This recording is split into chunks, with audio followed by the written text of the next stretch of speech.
For almost half a century, Graceland stood frozen in time, a shrine to Elvis Presley, the king of rock and roll. Fans from around the world flocked to Memphis to see the glitter in jumpsuits, the jungle room with its green shag carpet, the gravesite where Elvis rests. But there was always one part of the mansion no one ever saw: the attic. For 48 years, it stayed locked. Not even family went inside. Tour guides were trained to give the same line: the upstairs is private, out of respect. But behind that simple answer was a growing mystery. What was really up there? When the attic was finally opened, what they found wasn't just dusty boxes. It was something personal, something unsettling. Who or what had been waiting in Elvis's attic all these years? Let's rewind to where it all began. In 1957, a 22-year-old Elvis Presley was already one of the biggest names on the planet. With his first big Hollywood movie behind him and hit records flying off the shelves, he bought a big white house in Memphis, Tennessee. Price tag $12,500, worth nearly $1 million today. The name was already carved into the stone gates: Graceland. Elvis loved it just as it was. At first, it was simply a home, but over time, Graceland became a reflection of Elvis himself. 14 acres of fields and stables, barns filled with horses, and one very unusual resident, a mischievous chimpanzee named Scatter. Elvis dressed him in tiny outfits and brought him to parties. Scatter would pull on women's skirts, steal drinks right out of people's hands, and cause pure chaos. People said Scatter was Elvis's wild side made real, but Graceland wasn't all fun and games. By 1964, as Beatlemania swept the globe, Elvis carved out a quiet corner of his estate, the meditation garden. Flowers, fountains, and tall white columns offered him peace away from the screaming crowds. Here, he was calm, thoughtful, almost unrecognizable from the rhinestone-clad star on stage. The rest of the house showed off his playful side. The jungle room with its wall-to-wall shag carpet, a basement TV room where Elvis could watch 3 shows at once, cutting-edge luxury back in the 60s, and of course the racquetball court where Elvis sat at the piano just hours before his final day. That day was August 16, 1977. By then, Elvis's lifestyle was catching up with him. At just 42 years old, he had gained significant weight. His shows were inconsistent, sometimes brilliant, other times painful to watch. He forgot lyrics, he slurred words. Fans whispered that something wasn't right. That morning, Elvis stayed in bed while his girlfriend Ginger Alden woke around 2 p.m. At first, nothing seemed unusual, but as the afternoon dragged on, the house was too quiet. By 2:30, Ginger knocked on the bathroom door. No answer. She pushed it open. Elvis lay on the floor, face down, his pajama bottoms by his ankles, his skin turning blue. She screamed. Elvis's friend and road manager, Joe Esposito, rushed in and began CPR. Paramedics arrived within minutes. They raced him to Baptist Memorial Hospital, but by 3:30 that afternoon, doctors declared Elvis Presley dead, the king of rock and roll, gone at just 42. News spread instantly. Radio stations interrupted broadcasts. TV anchors broke down on air. Outside Graceland, fans gathered in shock, crying, clinging to the gates. 2 days later, more than 100,000 people lined the streets for his funeral. 17 white Cadillacs led the procession.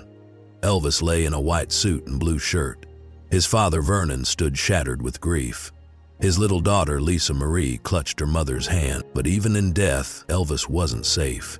Just 2 nights later, grave robbers tried to steal his coffin. The attempt failed, but Vernon was horrified. He quietly had Elvis's body moved back to Graceland, buried in the meditation garden alongside his mother. That single decision turned Graceland into more than just a home. It became a fortress. Security was tightened, alarms were installed, and whole sections of the house, especially the second floor and the attic, were sealed forever. When Graceland opened to the public in 1982, fans could wander through Elvis's kitchen, marvel at the stained glass windows in the living room, and stand silently at his grave. But they could never climb the stairs, never see the bedroom where he died, never touch the attic door. Even world leaders weren't allowed up there. The attic became part of the legend, untouched, off limits, locked for nearly 5 decades.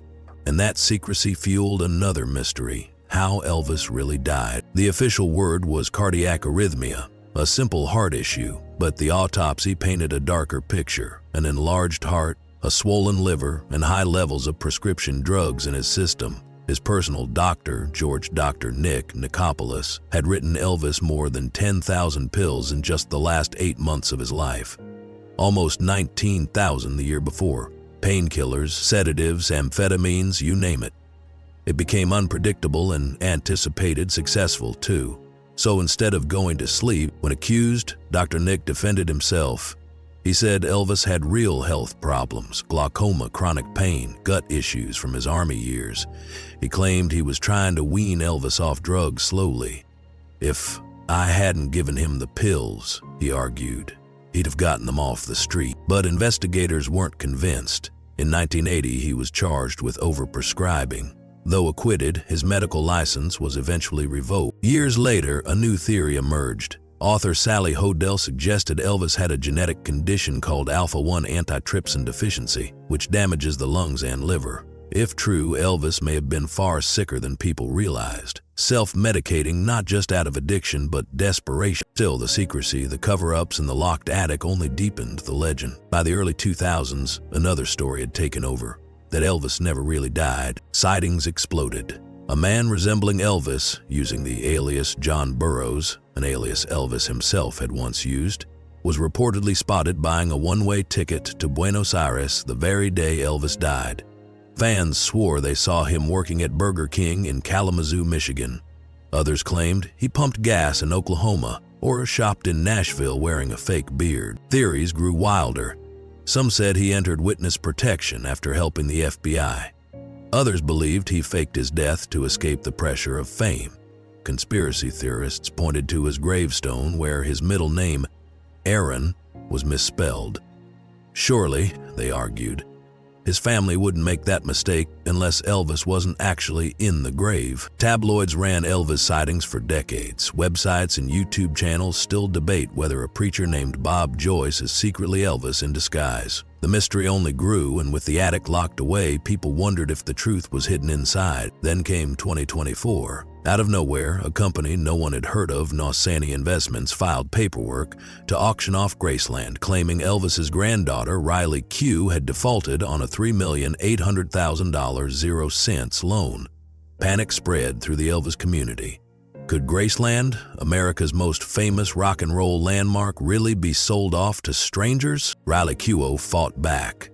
Her lawyers argued the documents were forged.